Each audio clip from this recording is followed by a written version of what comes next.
June 26, 1941, eastern Poland, near the border of the Soviet Union. The morning mist still clings to the fields as the engines of Panzer IIIA and D Panzer for tanks rumble awake. German tank commander Lieutenant Karl Fischer, a 25-year-old veteran of France, leans out of his turret, scanning the endless horizon. The rising sun glows behind a thin curtain of smoke. Villages burning after days of relentless advance. The invasion of the Soviet Union, Operation Barbarossa, has been underway for less than a week. The Wehrmacht has already captured tens of thousands of prisoners for many German crews. It feels like another blitzkrieg victory in the making. Fischer adjusts his goggles, smirking as he watches a column of ring Soviet tanks retreat in the distance. "Look at those things," laughs his gunner, Otto Meyer, peering through binoculars. "Steel coffins, no discipline, no tactics." Another crew member joins in. "If this is the best they've got, we'll be in Moscow by Christmas." The Soviet machines, a scene so furled, BT-7 South, T-26's, and KV-1 South with broken transmissi. Panzer no match for Germany's experienced Panzer divisions. In the field, radio chatter. German officers mock the Red Army's outdated equipment. Reports describe crews abandoning their tanks without even firing. But among the intercepted messages, one recurring name begins to surface, a new model, seen only in glimpses. A tank the Soviets seem to move with strange secrecy. The name, T-34. Most German officers dismiss it, a rumor perhaps, or just another clumsy Soviet design. Fischer doesn't think twice. The war, he believes, is already won. By afternoon, the 7th Panzer Division rolls eastward, dust clouds trailing behind. They don't know that ahead, beyond a tree line near Minsk, the myth of German tank superiority is about to meet its first true test. The sound of cannon fire cracks the silence. A German half-track bursts into flames. Contact! Contact! Fischer yells, ducking back into his turret. Through the smoke, a shape emerges, a angular silhouette, sloped armor glinting under the sun. It's not a KV, it's faster, sleeker, deadlier, a T-34. The T-34 roars out from behind a ridge, its 76 millimeters gun swiveling toward the German column. Its tracks crush through the mud without hesitation, throwing NG clods of earth-like shrapnel. For a moment, Fischer's entire crew stares in disbelief. This Soviet tank moves like nothing they've seen before. Range 800 meter.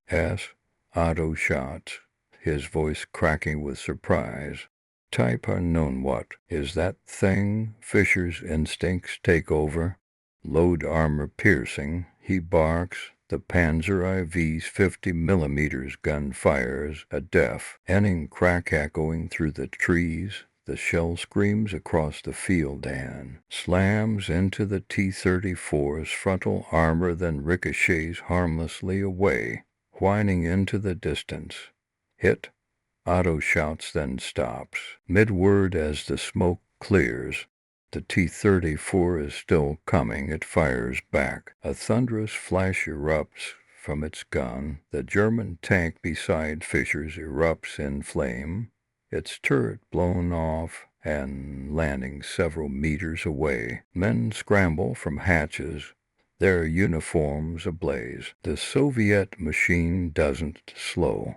It drives straight through the wreck, shells sparking against its armor like hail. Back, reverse. Fischer yells. The transmission whines in protest as the Panzer retreats, smoke and dirt filling the turret.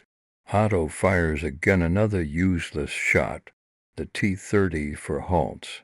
Almost casually, it turns its gun toward Fischer's position. He freezes, staring down the dark, circular abyss of the barrel. For the first time in his career, he feels genuine fear inside a tank. Then an explosion behind the T-34. German artillery, responding to desperate radio calls, opens fire. The Soviet tank shudders as a near miss sends earth flying over its hull.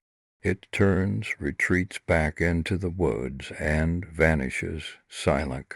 Only the hiss of burning fuel and the distant groan of wounded men. Fischer climbs from the turret, his face gray with disbelief. Around him the battlefield looks like a graveyard of Panzers. Least 5 destroyed, each one hit clean through by that same tank. Otto wipes sweat and soot from his face. What kind of monster was that? Fischer doesn't answer. He's staring at a gouge in the earth where their first shell deflected off the T-34's armor, the ricochet mark cutting deep into the soil. He realizes something that none of them dare say aloud. Germany may have met a tank it cannot kill. 3 days later, near Smolensk, the once confident columns of the Wehrmacht move with unease. Tank commanders whisper about a new Soviet weapon appearing everywhere at once. Charred Panzer litter the roadsides, their guns snap like twigs. Leutnant Fischer sits on the hull of his damaged Panzer IV, writing a report for headquarters. His handwriting trembles slightly. My tank of unknown model, sloped armor, estimated weight 26 tons, armament 76.2 millimeters, high-velocity gun, impervious to 50 millimeters at 500 meters, high mobility over soft terrain. He hesitates. The N adds a final line. Recommend immediate study of captured specimen by mid-July 1941. These reports flood Army Group Center's headquarters. Commanders who once dismissed Soviet armor now speak in grim tones. General Heinz Guderian, the father of the German Blitzkrieg, personally examines T-34's and KV-1 South brought behind the lines. His staff cannot believe what they're seeing. The T-34's armor isn't thick, it's clever. Its 45-degree slope deflects shells that would have pierced any Panzer flat plate. Its wide tracks allow it to glide over mud that swallows German tan. KS Hull and the 76 millimeters gun, with its long barrel, can destroy a Panzer for at twice the range. It's like they built the future while we were still in the past, mutters one off. I see our ... back at the front. Fischer's platoon keeps encountering more of them. Every engagement ends the same way. They fire, miss, retreat. Sometimes lucky hits from flak 88s or close-range ambushes take one down, but always at terrible cost. In one village near Yelnya, Fischer's unit waits in ambush behind a hedgerow. When the T-34's roll in, the Germans unleash everything: high-velocity shells, grenades, and magnetic mines. One finally catches fire, its crew bailing out. The Germans rush to see it up close. Fischer runs his hand across the tank's scorched hull, feeling the welded seams and de-sloped plating. Even in ruin, it feels invincible. This isn't crude, Otto says quietly. It's genius. Fischer nods. The word genius feels strong. J on his tongue when talking about a Soviet design, that he can't deny it. By August, German High Command has no illusions left. The T-34 isn't a rumor anymore, it's a crisis. Production reports began comparing German and Soviet tank output. The Soviets are building thousands more, and for the first time since the war began, Berlin begins to panic. September 1941. Rastenburg, East Prussia. The Wolfslair, the VA. St. Pine Forest hums with the sound of engines and typewriters. Inside a concrete briefing room, Adolf Hitler listens as General Guderian presents photographs of destroyed German tanks beside captured Soviet T-34's. The air smells of diesel and tobacco smoke. This machine, Guderian says, tapping the photograph, has outclassed every Panzer in our army.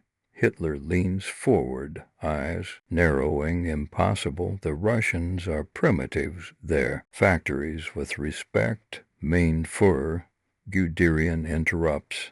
They've built something remarkable. Sloped armor, a gun superior to our own. Wide tracks, simplicity of manufacture. If we don't respond, we'll lose the initiative before winter. The room falls silent. Even Hitler's most loyal officers can see the truth. The T-34 isn't just a weapon, it's a symbol of industrial warfare turned against Germany. By October, the Reich's engineers are summoned to study the captured tanks in detail. At the Kummersdorf Proving Ground, Technici hands strip one T-34 to the frame. They note its Christie suspension, its rugged diesel engine, its speed through mud. Out of this shock is born a new ambition, to create a German answer. The Panther project, designated Panzer Kampfwagen V. It will combine German precision with Soviet practicality. Sloped armor, a powerful 75 mm gun, and mobility suited for the vast Russian plains, but T-vision is rushed. Factories already strained by war are forced to retool. Every delay costs men at the front.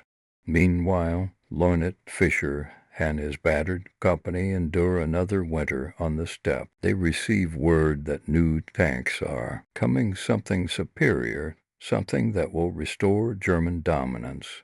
But until then, they fight on in machines now hopelessly outed. At in December, outside Moscow, snow buries the battlefield. Fischer's Panzer sits half-frozen in a ravine. Through the swirling flakes, he spots silhouettes approaching T-34's again. Whitewash for W. Enter camouflage. They move effortlessly over the drifts, while German engines freeze solid. Otto mutters, teeth chattering, they just keep coming. Fischer doesn't answer. He watches the Sov light armor glide past, engines roaring like distant thunder. For months he'd believed technology would decide the war. But here, surrounded by wrecks, he understands something deeper.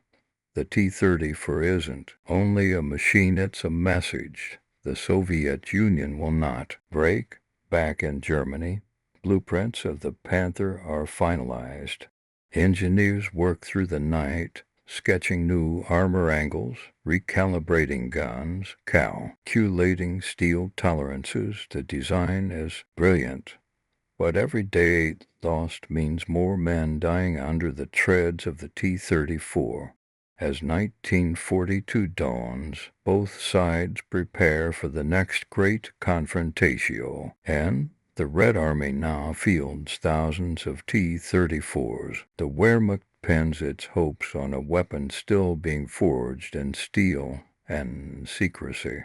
The era of blitzkrieg is over. The war of machines has begun.